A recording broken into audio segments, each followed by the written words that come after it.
Hi, I'm Lori Jones, President and CEO of Avasec Communications and host of StrategyCast. Join me and my guests, innovators, disruptors, and visionaries, as we explore bold and brave marketing strategies that help you transform, scale, and grow your brand. As AI reshapes the landscape of fraud detection and consumer insights, the true power lies not just in gathering data, but in activating it to drive strategic transformation. In this episode of StrategyCast, I sit down with Monika Rogers, VP of Growth Strategy at CMB, to explore the critical intersection of AI and human intelligence, and how this synergy can redefine the way businesses navigate today's challenges. Tune in for a thought-provoking conversation that bridges innovation and impact. Let's get started.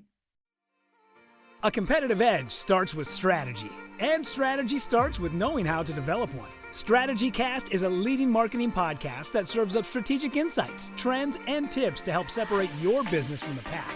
Tune in weekly as host Lori Jones interviews bold marketing leaders who have priceless wisdom and are willing to share. Each episode explores cutting-edge approaches that have proven instrumental in transforming brands into industry trailblazers.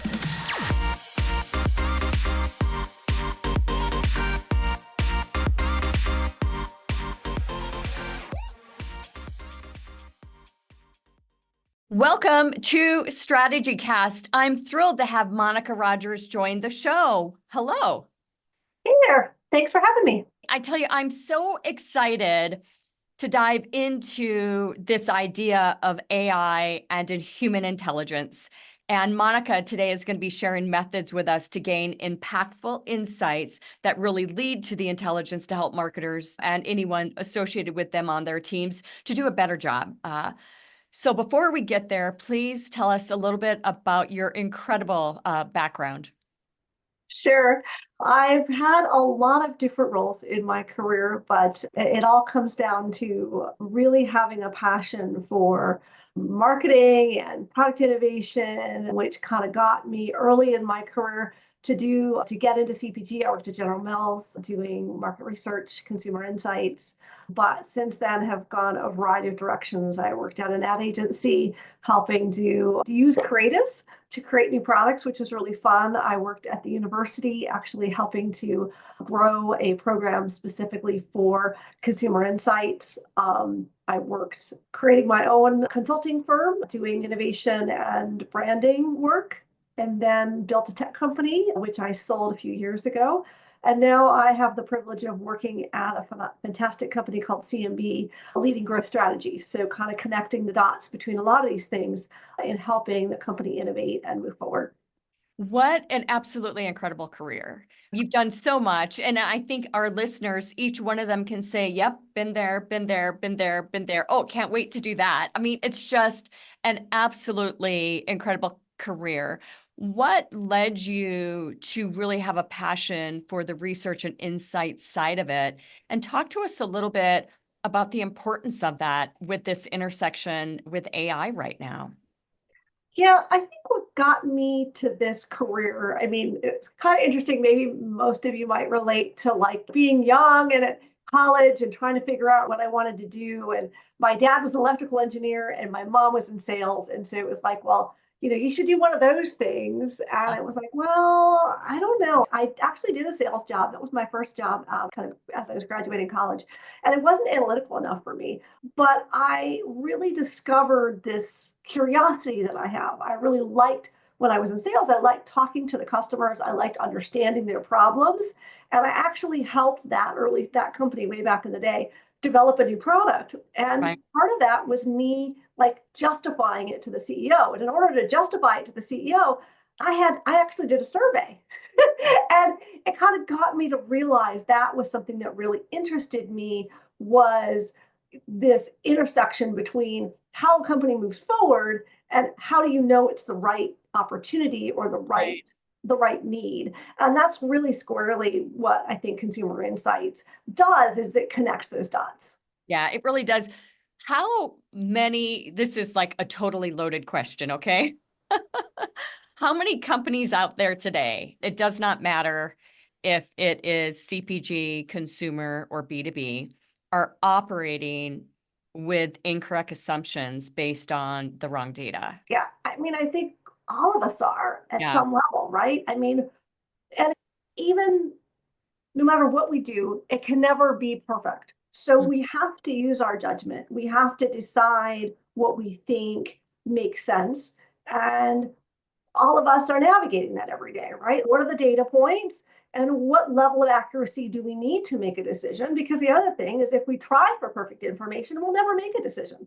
So insights is always that balance, right? What's the risk level of the decision and what insights are going to be most valuable in helping us and where are we comfortable filling in the gaps with our judgment? Right. We're going to dive into some of the challenges that marketers are facing right now in evaluating the tools that help us, once we've got the tools also help gain insight. So it's not just once you have the insights, what you can do with it. But there are over 15,000 tools out there for marketers to use to help them with research, with insights. I mean, it's massive. Yeah.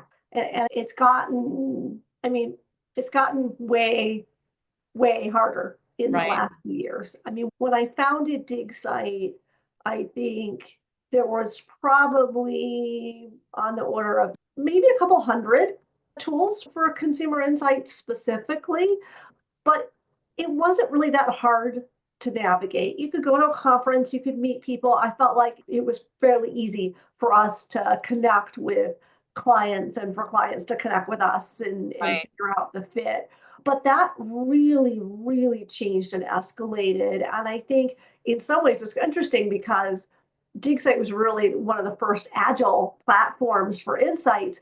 And that agile movement is part of what created the explosion of tools and technology, right? There, I mean, there were many tools out there that came on the scene to say, hey, you used to have to manually create all this stuff. Now we can do it in an automated way.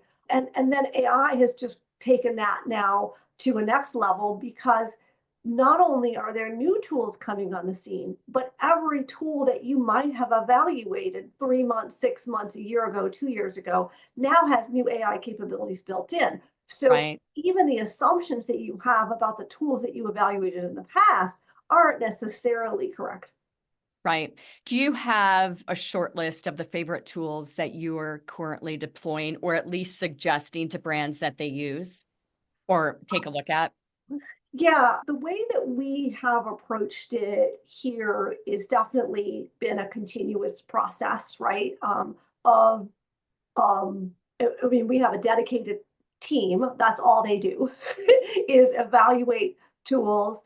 Um, we we had to start that process by thinking about what is our criteria, right? What are we looking for?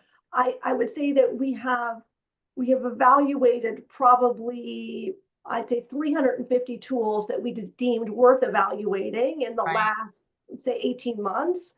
And we have done, I don't know, probably 20 pilots in the last 3 months.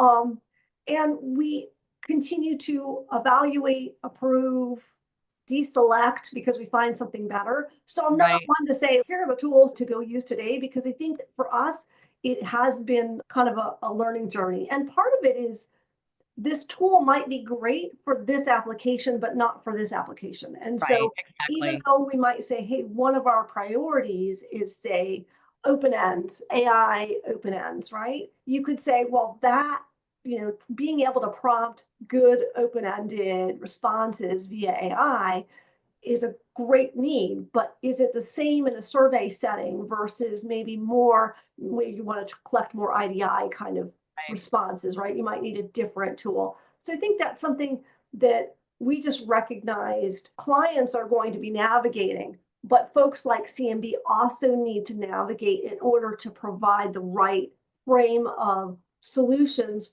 for our clients and the added value of how far can the AI take you? Right. And where does the human component need to be injected into the process? Because I Yeah. think some of the promise that was sold with automation was here. we can do this for you and it's 100% accurate, right? The problem with AI is, hey, we can help you, but the AI only gets you 80%. And Right. makes it even more difficult for companies and clients to really navigate usage. Well, and that other 20% is the human wisdom and intellect and adaptation that ultimately needs to move in and make sense of all of it. Given pre-AI and now AI, how much time are marketers saving by utilizing these tools? And is it better? Yeah, I think it depends. And I saw a great post the other day that had 5 or 6 applications for AI. And this is the applications that aren't, like, AI isn't doing very well. And this is the applications where AI is doing well. And market and intelligence applications fell kind of sort of toward the middle of the range overall. It wasn't like insights is at the top of what it can do. I think, more creative endeavors actually tended to rate a little higher than analytics. And so that is definitely a challenge in looking this through. But when you look at something like, for example, social listening, we've seen incredible strides in not only the efficiency, but the magnitude of the analysis and therefore the quality of the analysis that we can do having AI tools assist us with social listening. Right. I think something like conversational surveys, we see as having massive improvements in the experience of the participant, the quality of the responses, and we feel very bullish about that application. The ability for AI to help us detect fraudulent participants is something that we see, I'll say, moderate improvements on. I think we can see more, and we're continuing to look for additional ways to do that. And then there's some areas where, for example, analytics of qualitative studies. In some cases, we see 75-80% time savings. In some cases, we see, oh no, this is 50% great, 50% garbage. And so we're still learning in that space, right? We're seeing, here are the applications where it's working, here are the applications where it's not working as well. And we're kind of continuing to iterate and look for tools in that space. And then I think the last space that we're looking at, and it's pretty fun, is on this idea of being able to take a GPT and look at, existing data, a report, a compilation of reports, and try to do not only synthesis, but ideation, that kind of thing. And that's an area where, again, we're seeing some progress, but I think that's where we see a lot of opportunity as we move into FY25 and into 2025. Yeah, I love that. We're doing, just feasibility studies on, let's just take an example of a product, and what is the feasibility of it entering additional markets. And we're finding, simply put, that chat does a great job compiling all those reports for us then to take a look at. So I love that you brought that up. I've got another question. You mentioned social media, like listening and stuff like that. And I agree that a lot of those tools are just so strong right now. And really, from my point of view, leading the pack in a lot of areas.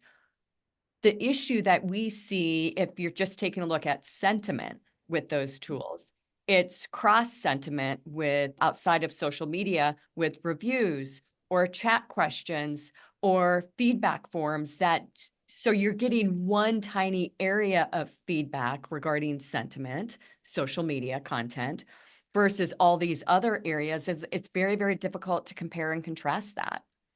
Yeah, I think I'm not as personally into what some of the analysis we've done, but one example I heard about internally in the organization was where we were looking at market level reviews for like 30 different markets, right? And we were understanding at a local level what the needs and interests of that market segment were.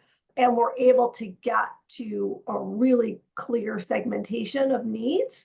based on that kind of analysis at a much more micro level than we have been able to do with a bigger data set over a larger period of time than we previously were able to analyze to create that. And I think the level of accuracy was fairly good. There was still human checking that needed to be done. In other words, the AI might have said, hey, the trend in this market is, I don't know, ice cream shops or something, right? And then we had to look at that and say, well, wait a minute, there was only one post about that. Maybe that really wasn't a trend. So there were some things still that need to be checked. It's not like you can just push a button and say, this is perfect. And I think that's a really important thing to understand is it helped us take a whole lot of stuff and get it at the 80% level, but there's still that additional checking and work that needs to be done and verification of this stuff. Otherwise, you could be led astray.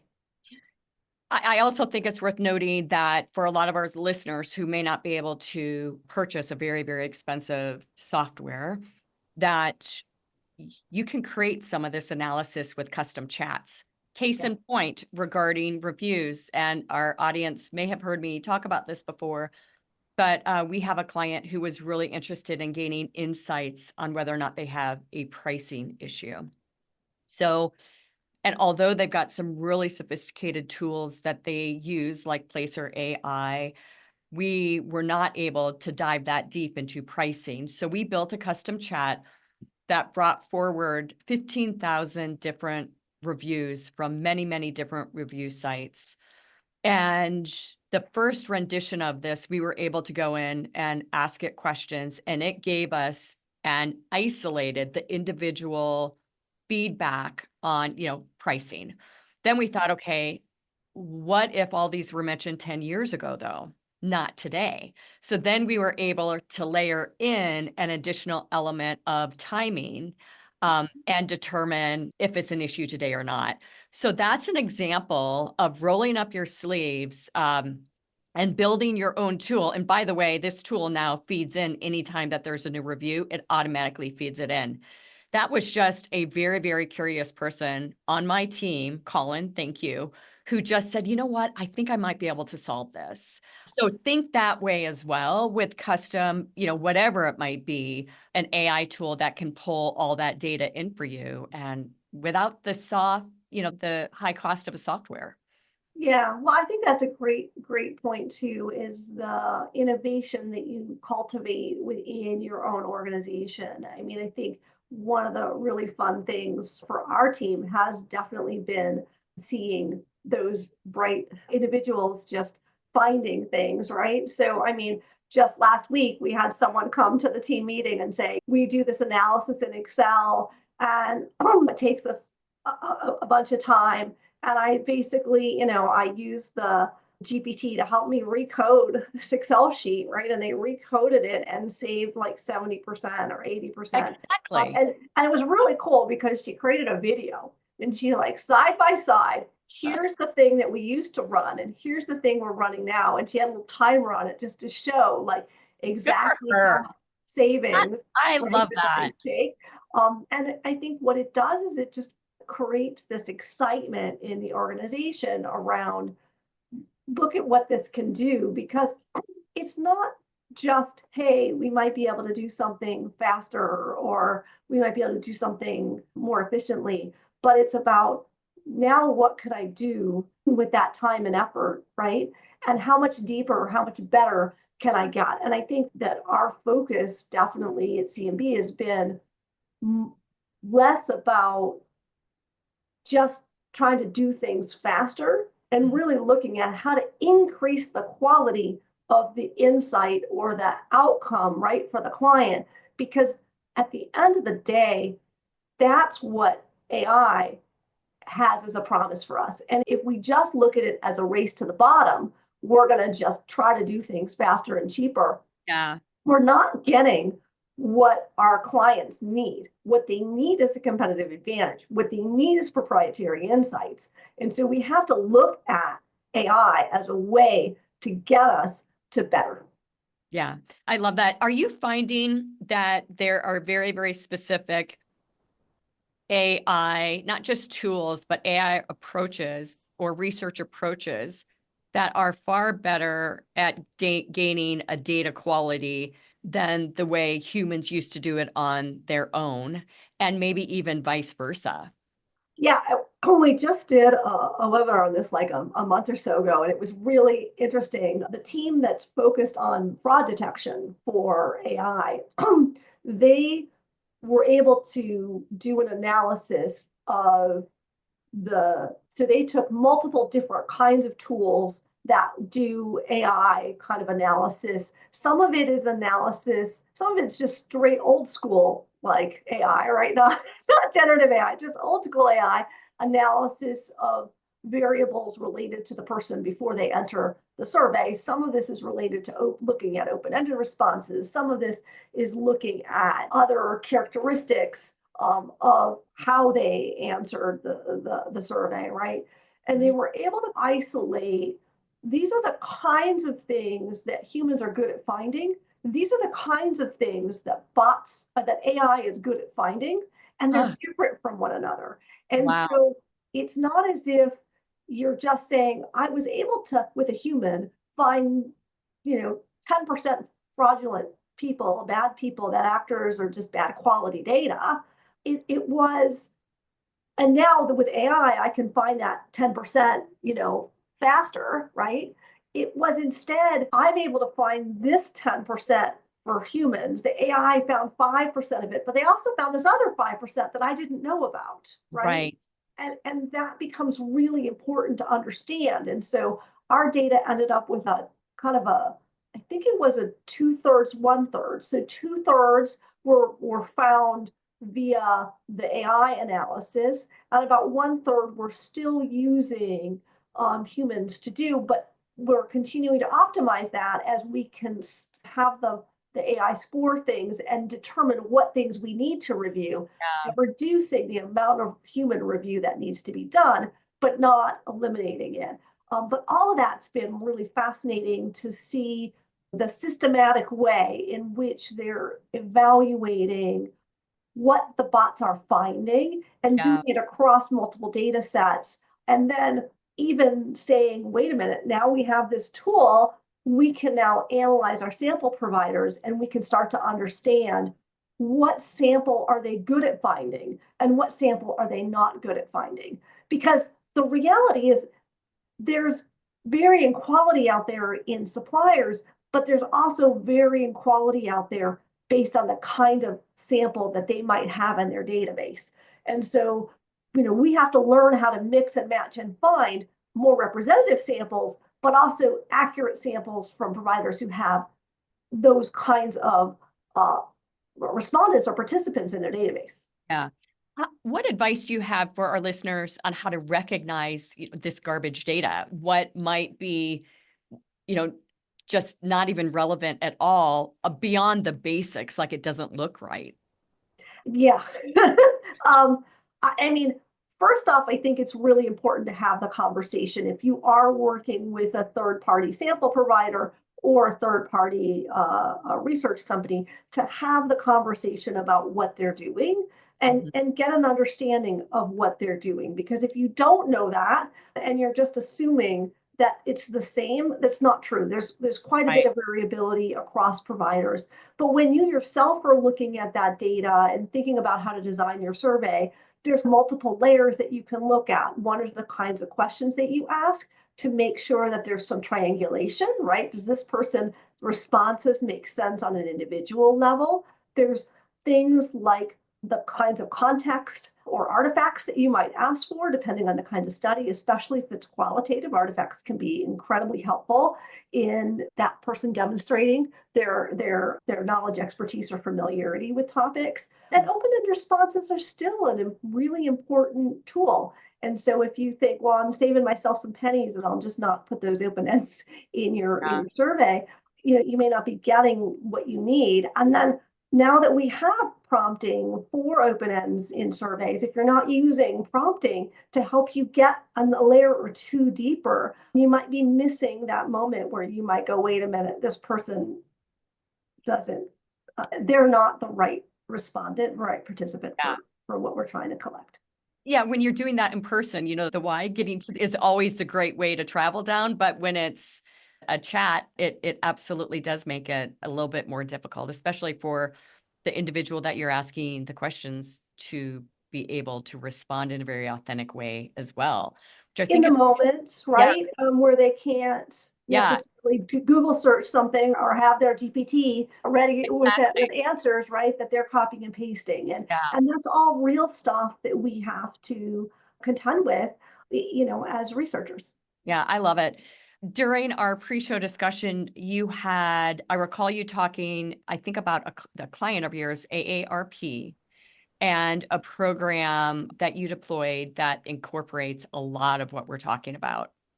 Yeah, what ARP was really looking to accomplish was to better connect with their members and their needs. And I think the realization came in that process of thinking about how to conduct that research that that we wanted to get more depth and more representation, more folks.